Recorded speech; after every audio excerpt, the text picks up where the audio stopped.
New tonight, immigration took center stage in a forum hosted by Chula Vista Congressman Juan Vargas. Some of the issues that were discussed included immigrant rights, deported veterans, and the Dreamer program. News 8's Richard Allen is live downtown with details and some of the protesters that made their voices heard. Richard? And Eric, tonight's forum outlined immigrants' rights and also provided legal advice to an audience of more than 100, many of whom expressed fear and uncertainty as they struggled to navigate the current administration's stance on immigration. And while they were the majority of tonight's audience, there were also a few voices of dissent.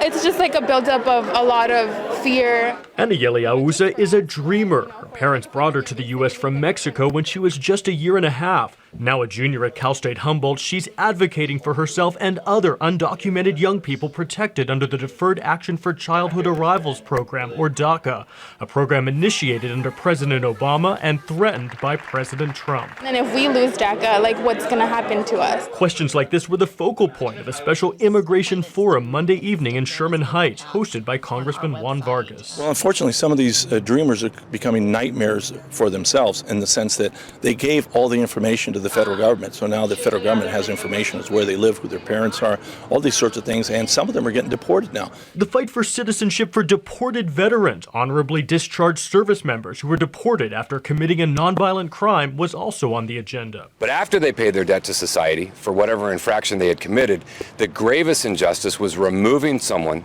from the country that they were willing to die for.